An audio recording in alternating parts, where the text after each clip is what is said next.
Com o programa deste Congresso, assistiremos à intervenção do professor Dr. Miguel de Castro Neto sobre o tema Agricultura Inteligente e Territórios Conectados. Miguel de Castro Neto é subdiretor da Nova Information Management School, da Universidade Nova de Lisboa, onde é professor associado. Criou e lidera a Nova Cidade Urban Analytics Lab, dedicada às matérias de cidades inteligentes e analítica urbana. Foi secretário de Estado do Ordenamento do Território e da Conservação da Natureza e personalidade de Smart Cities do ano 2017. Muito obrigado pela introdução. Muito bom dia a todos e a todas. Um cumprimento especial a quem nos acompanha online. Gostaria, obviamente, de cumprimentar o Sr. Presidente da Câmara Municipal do Fundão, o Sr. Diretor Regional da Agricultura, até porque nas suas intervenções já lançaram aqui algumas das ideias que eu gostaria também de abordar nesta intervenção. Eventualmente, aquela questão dos dados, onde é que estão os dados?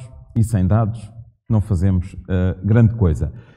Cumprimentar, obviamente, o professor Ricardo Gapraga, enquanto coordenador deste projeto, e felicitá-los pela organização do Congresso, onde certamente ao final do dia nós teremos a oportunidade de conhecer quais é que são os desafios e oportunidades que encontraram, mas mais do que isso, e isso é também a minha expectativa, conhecer alguns projetos de boas práticas, inspiradores do que efetivamente nós podemos fazer neste contexto. Pedindo o favor de colocarem a apresentação, eventualmente no primeiro slide, e dizer que esta intervenção na negociação com a organização do Congresso recebeu o tema da agricultura inteligente e territórios conectados, porque irei falar da agricultura inteligente, mas ao longo da mesma irei fazer também algumas pontes pelo papel que a agricultura tem, como é óbvio e como já ficou aqui expresso, nesta questão do desafio da coesão territorial, da capacidade de captar investimentos, fixar pessoas, criar emprego fora dos grandes centros urbanos. Dito isto, e começando eventualmente onde o nosso Presidente de Câmara terminou, tudo isto passa por esta ambição de nós sermos capazes de entregar a quem quer que seja têm que tomar decisões, a informação que eles precisam, onde eles estão, no formato adequado e no momento oportuno. Isto parecendo algo muito simples, eu chamo a atenção que muitas vezes no nosso discurso nós confundimos a utilização dos termos dados e informação. Informação é apenas quando um dado já foi, de alguma forma, processado e trabalhado para poder ter valor na tomada de decisão. E uma coisa não é idêntica à outra. Porque um dado pode ser informação para uma pessoa, mas aquela informação não é informação para outra pessoa. Eu costumo dar o exemplo, eu venho da Nova Information Management School, o meu percurso inicial começou a Engenharia Agronómica e fiz o doutoramento no Instituto Superior de Agronomia, e esta frase faz-me lembrar o meu orientador de doutoramento, entretanto já falecido, o professor Pedro Aguiar Pinto, que na altura foi a única pessoa que eu encontrei que em Portugal escrevia alguma coisa sobre gestão de informação em agricultura. E estamos a falar no início dos anos 80. E, portanto, tive essa oportunidade de trabalhar com ele, e estou a dizer isto porque depois disso acabei por ir para a Universidade Nova de Lisboa e trabalhar em gestão de informação num contexto muito mais alargado e hoje com um grande foco nas cidades, mas para dizer que se eu pensar numa coisa tão simples como um supermercado, o talão de compras é informação para o cliente. Aquele talão de compras são dados para o gestor de produto ou para o gestor de lojas, porque tem que agregar as vendas ao produto ou à loja. E esses dados agregados ao produto e à loja, essa informação, são dados para o CEO da empresa. E, portanto, o mesmo objeto pode ou não ser informação dependendo do momento em que é fornecido e do utilizador da mesma.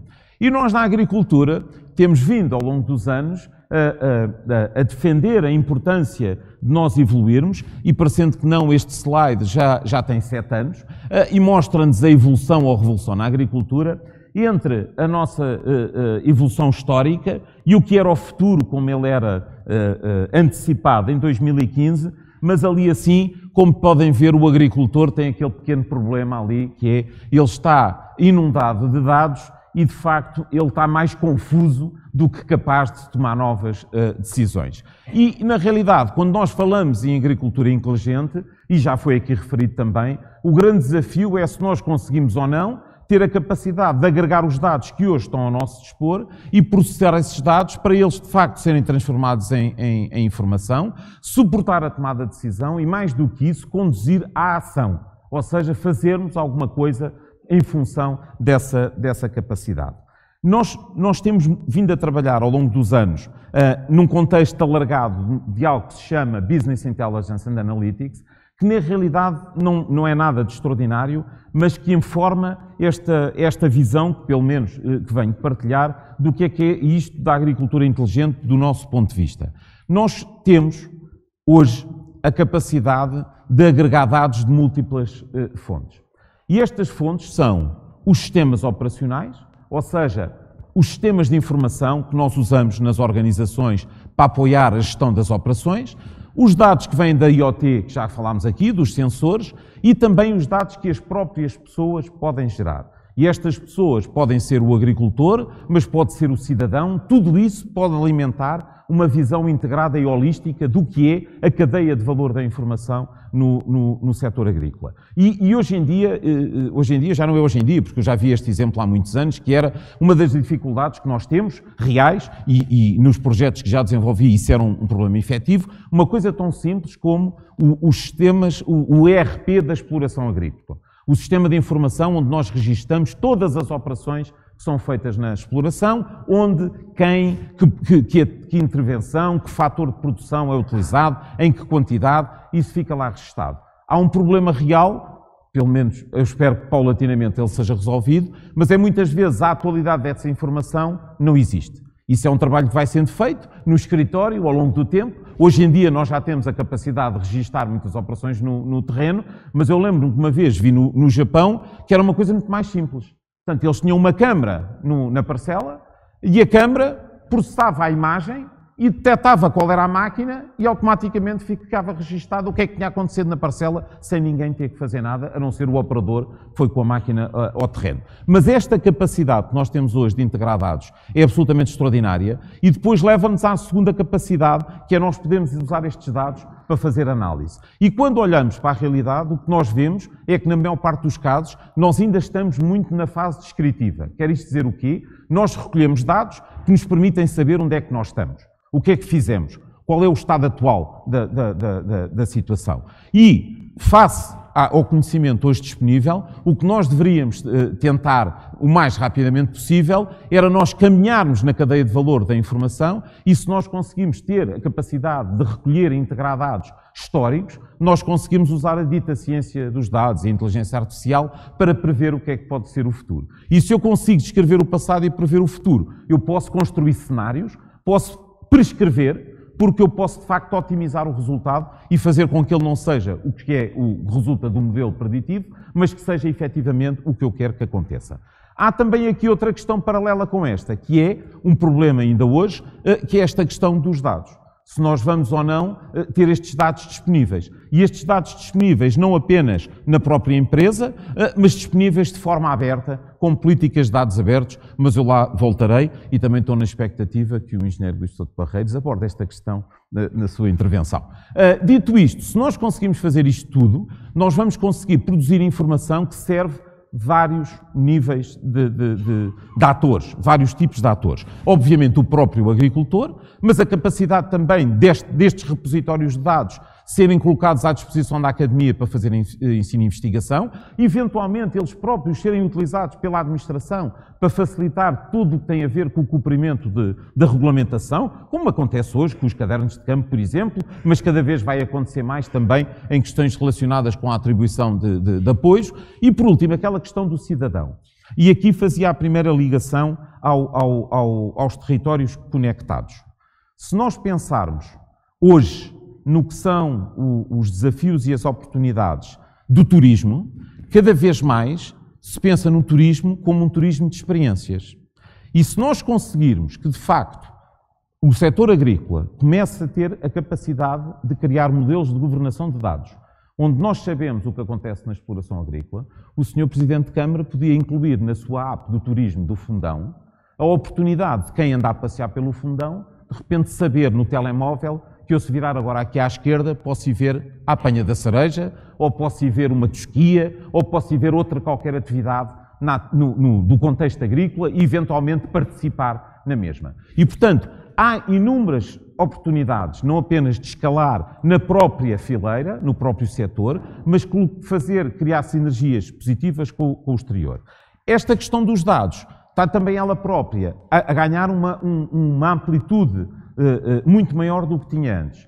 Eu não sei se vão acompanhando isso, já falámos aqui de metaversos e de NFTs e de blockchains, mas hoje há fundos de investimento que fazem uma discriminação negativa de atividades económicas que utilizam energias não renováveis. E, portanto, nós vamos ter que começar a registar o que é que fazemos, como fazemos e qual é a origem dos fatores de produção que utilizamos, porque vamos ter, muito rapidamente, penalizações ou juros mais altos para quem não cumprir critérios de sustentabilidade. E, portanto, o que nós estamos a falar aqui hoje já é muito mais do que apenas pensar que temos que ter dados para apoiar o planeamento e a gestão da exploração agrícola, porque é muito maior do que isso o desafio e as oportunidades que temos. Dito isto,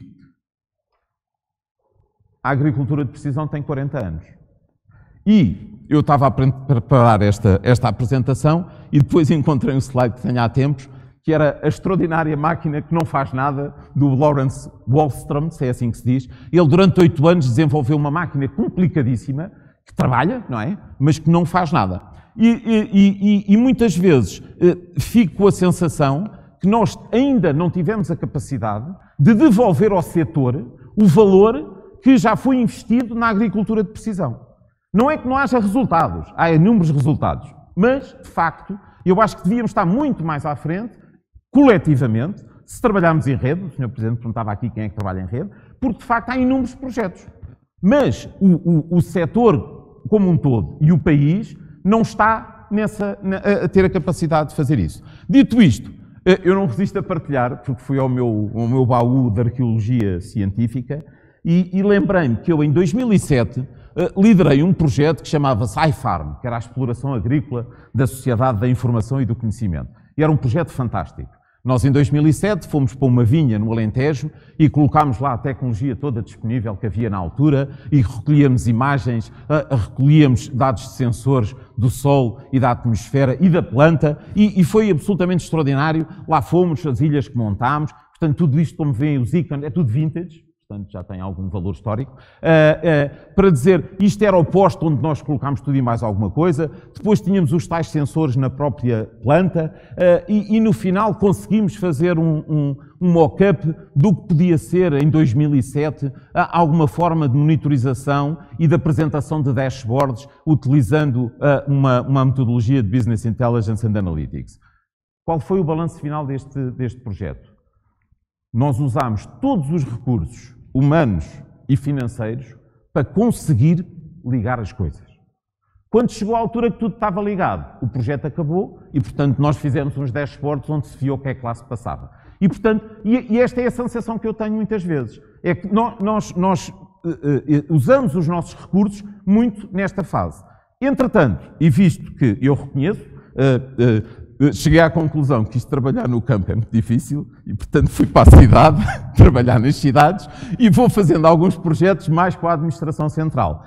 E este é um projeto que nós fizemos muito recentemente porque faz a ponte com a questão dos dados. É o Observatório Nacional da Produção Biológica, que é da responsabilidade, a sua gestão, da Direção-Geral da Agricultura e Desenvolvimento Rural, onde nós estivemos a trabalhar com todas as organizações que pertencem a este dito observatório para construir um espaço onde nós temos dados objetivos e factuais da evolução histórica de um conjunto muito diverso de dimensões que são relevantes para o planeamento e a gestão no contexto da produção biológica. E isto foi uma oportunidade para se fazer uma segunda coisa, que foi construir um portal de dados abertos, que existe e que está disponível, chamado Rural Dados, e que nós esperamos, logo vemos o que é que acontece, mas que ele tenha a capacidade de crescer e começar a ser a porta de entrada para os dados abertos do setor agrícola. E aqui, assim, é outra questão que eu gostava de referir, que é, Nós temos a tentação, quando pensamos em portal de dados abertos e projetos relacionados com a agricultura inteligente, eu agora vou arranjar aqui um repositório de dados. Isto é mais ou menos verdade, é como os dados e a informação.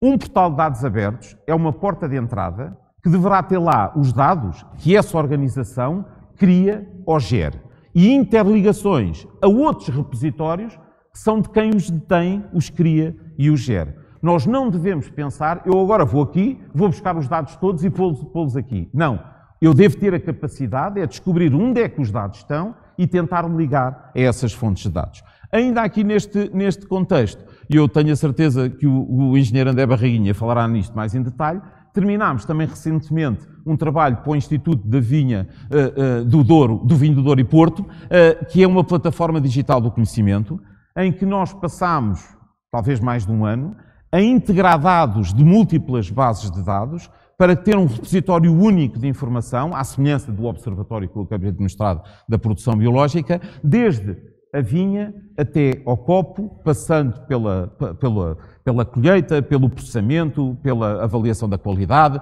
e, portanto, recolhemos estes dados todos e construíram-se, eu agora não vou estragar, não, só digo mais uma coisinha, está bem, André? A dizer que conseguiram-se construir alguns modelos de previsão, automatizar na própria plataforma o processamento de imagens de satélite e, portanto, tem aqui um conjunto de benefícios e de informação muito interessante. Ele neste momento ainda está interno, mas eu julgo que muito em breve estará interno, mas o André poderá falar nisso, porque este faz parte do seu doutoramento. Qual é o futuro que eu vejo? Agora, tentando, depois desta parte mais histórica, indo para a frente. Eu não vou falar de metaversos e NFTs, ou blockchains, mas vou falar de algo que são os digital twins, que é uma coisa que se tem falado muito. Na realidade, um digital twin não é mais do que...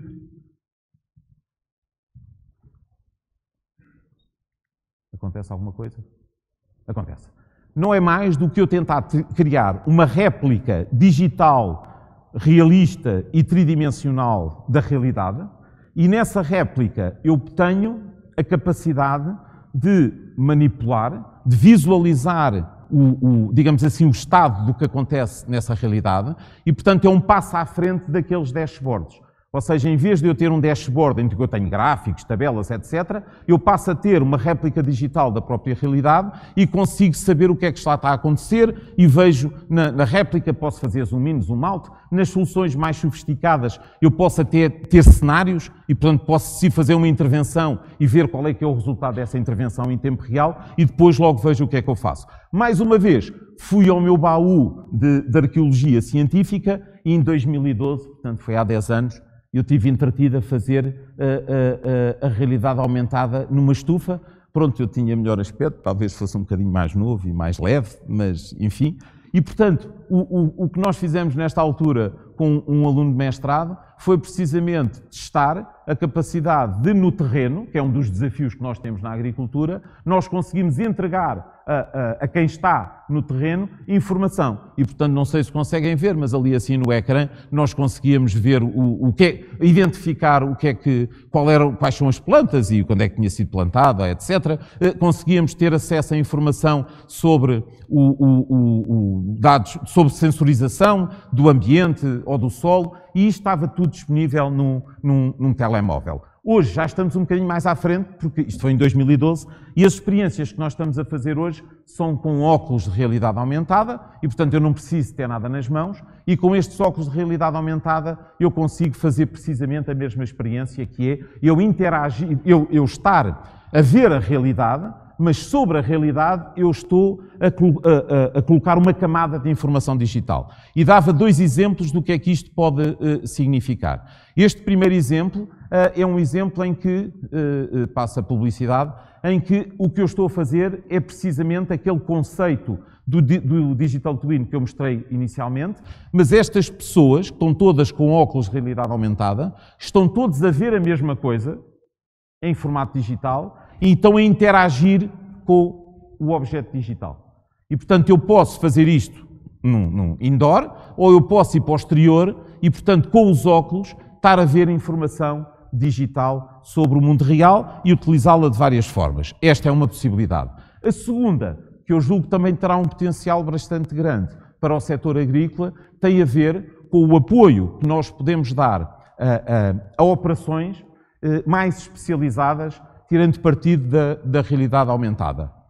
Agora, seria este? Acho que é já a seguir, exatamente. E então, o que é que acontece com a realidade aumentada? Eu posso ter um operador a fazer uma determinada tarefa no terreno e essa tarefa no terreno estar a ser apoiada por alguém, um especialista, que está num escritório e que lhe vai dando instruções precisas sobre o que é que ele tem que fazer e como é que tem que fazer. E, portanto, estão a ver, ele está a ser apoiado diretamente pelo especialista. Há uma solução ainda mais sofisticada, mas que tem custos de investimento bastante elevados, que é eu ter a capacidade de construir uma réplica digital do próprio trator. Eu, com os óculos de realidade aumentada, o trator detecta as peças, os óculos detectam as peças do trator e automaticamente vai dando instruções de desaparafuse esta porca, a seguir faça outra coisa. Aqui é com o apoio do técnico que está remotamente. Mas para dizer que este é, digamos assim, na vanguarda, o que é que nós vemos como novos modelos com capacidade de melhorar a tomada de decisão, e agora eu não vou entrar com a parte da robótica, de processamento de imagem, etc. E era por aqui que eu gostava de deixar esta nota. O que é que eu vejo, como é que são os próximos passos? E já falámos daqui de alguns deles. O primeiro, para isto ser verdade, temos um problema de competências para resolver. Dito isto, eu também acho que o problema já foi maior. Nós hoje deu-nos nota de 5 polos de inovação só aqui na região. Nós hoje temos collabs espalhados por todo o país. E, portanto, objetivamente... Bom, eu tenho um problema com o conceito de interior, que é que eu acho que é uma coisa muito portuguesa. Porque Portugal é muito pequeno. Se eu disser a um brasileiro que nós temos um problema de interioridade, ele se calhar acha que nós somos pelo menos peculiares. Mas, enfim, eu agora não vou discutir, se calhar não devia ter dito isto. Mas para dizer que nós hoje temos collabs, temos agora polos aqui, temos collabs em Elvas, aqui no Fundão, não sei se também tem algum collab, também não tem, collabs ainda não tem o Agrotec. Temos em Torres Vedras, temos em Vila Real, portanto, nós de facto já temos uma cobertura bastante grande de estruturas de investigação que foram pensadas especificamente para criarem modelos de colaboração entre as empresas e a academia e o setor. Dito isto, temos uma segunda realidade que é, julgo eu, a oferta de ensino superior no setor cobre todo o país. E, portanto, está espalhada pelo país todo. E mais, a avaliação que eu faço, agora esta é sem números, mas eu já explico porque é que é sem números. Há uma procura crescente por cursos no setor da engenharia agrícola e afins, porque há uma crescente atratividade pelo próprio mundo rural. Ou seja, uma eventualmente se podemos dizer que a Covid teve algum resultado positivo, foi que de facto hoje existem pessoas que estão disponíveis e saíram dos grandes centros urbanos e que foram para o interior, para o mundo rural, e aí se instalaram e já só vão de vez em quando à cidade. E eu dizia isto, que eu acho que há uma crescente atratividade, porque eu neste momento eu não tenho muitos afilhados, não é? Acho que ninguém, bom, se calhar alguém que tem aqui na sala, mas eu tenho 2 afilhados no primeiro ano de agronomia. E, portanto, é curioso, e, portanto, são de áreas completamente diferentes e sentiram-se atraídos. Para isto ser verdade, temos aqui um problema que já foi referido, mas não foi referido com a devida assertividade, que é o da conectividade. Não vai haver fixação de populações, não vai haver fixação de empresas, não vai haver desenvolvimento económico. Há problemas até, digamos assim, de aprendizagem, se nós não conseguimos garantir a conectividade do país. Ou seja, eu posso ter acesso à internet independentemente do local onde estou. Supostamente, este também já está a ser resolvido, porque no âmbito do leilão do 5G, vamos ter cobertura de grande parte do território nacional e das zonas que não vão ser cobertas, de acordo com a Ministra da Coesão, vai haver investimento público para garantir também aí a cobertura. Porque se nós, para pensarmos nesta agricultura inteligente, nós temos de ter conectividade. E aí já é verdade, só para felicitar também, que eu julgo que é verdade, que o Fundão foi o primeiro município a ter uma rede LoRa a cobrir todo o concelho. E, portanto, esta questão da conectividade é vital. E terminava com a questão dos dados. Foi onde comecei, já foi referido aqui anteriormente, que é, para isto acontecer, nós temos que ter os dados disponíveis. E nós continuamos a ter uma grande dificuldade em ter acesso a dados. Eu dou um exemplo, se calhar está muita gente aqui de universidades. Onde é que estão os dados dos ensaios que fizeram nos últimos anos? Os dados que recolheram nos vossos projetos. Alguém tem esses dados disponíveis num portal de dados abertos da sua instituição de ensino superior? Zero. Mas eu estou a dizer isto, também se aplica à minha universidade, não é diferente. E, portanto, isso são esses dados. Os dados da administração pública também muitas vezes não estão disponíveis. Ou se estão disponíveis, o conceito de disponibilidade é relativo. E depois temos um problema hoje que não tínhamos antes, que é, já todos nós percebemos que muitos dos dados que são muito importantes para nós estão nas mãos das empresas privadas. E aqui, se calhar, isso não é tão relevante para a agricultura, embora eu estou convicto que hoje em dia já há muitas máquinas agrícolas que recolhem dados, mas que esses dados ficam na empresa que vendeu a máquina e o agricultor é um utilizador de um serviço e não é ele que está a ficar com os dados.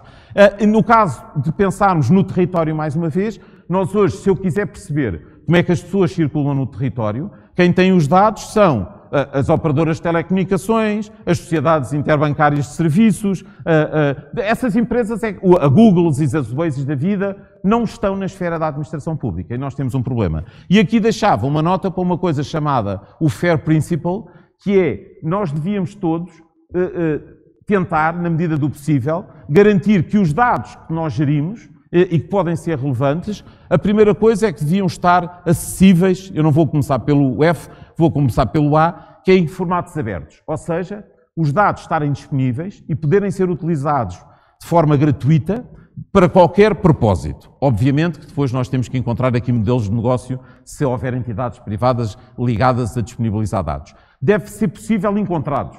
Ou seja, eu consegui chegar lá, porque um dos problemas que nós temos hoje é que não sabemos onde é que muitas vezes eles estão. Depois, a questão da interoperabilidade. Não basta garantir que os dados estão disponíveis. Eu não estou a dizer agora vamos publicar ficheiros de Excel.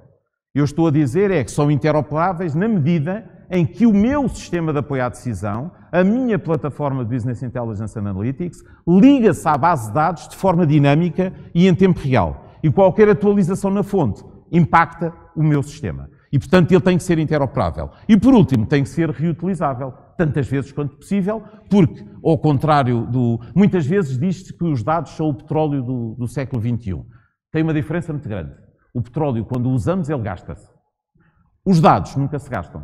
Portanto, eu não consigo gastar um recurso digital. Dito isto, e agora faltava ali assim, ao engenheiro Luís Souto Barreiros, eu espero que também aborde não apenas o PEPAC, mas também esta iniciativa, porque, segundo parece, existe uma parceria à escala europeia para criar o que eles chamam a agricultura dos dados e tentar, pelo menos do ponto de vista top-down, que todos os dados que existam passem a estar disponíveis, fortemente alavancados pelas questões relacionadas com os dados produzidos pelos sistemas de observação da Terra. Mas eu julgo que nós já estamos a assistir a esta tendência top-down e era importante, tanto quanto possível, nós temos uma bottom-up para conseguirmos efetivamente construir este ecossistema de dados, que é fundamental para nós podermos fazer o que quer que seja. Que os dados apenas da própria exploração não resolvem o problema e nós precisamos de os enriquecer com dados externos.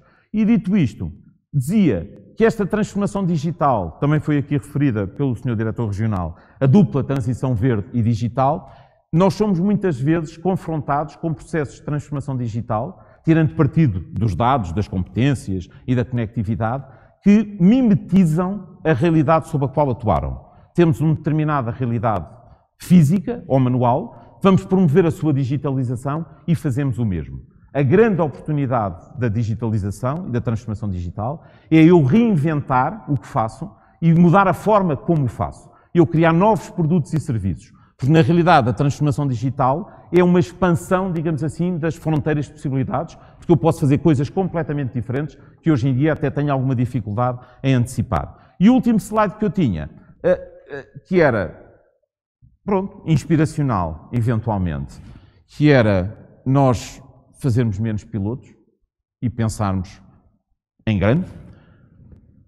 equilibrar o curto e o longo prazo, ou seja, tentar identificar o que é que podemos fazer, o que é que tem muito valor, mas é muito complicado, podemos pensar no longo prazo, mas há coisas que têm valor, que são simples, que são alcançáveis e que nós podemos fazer no curto prazo e rapidamente criariam valor.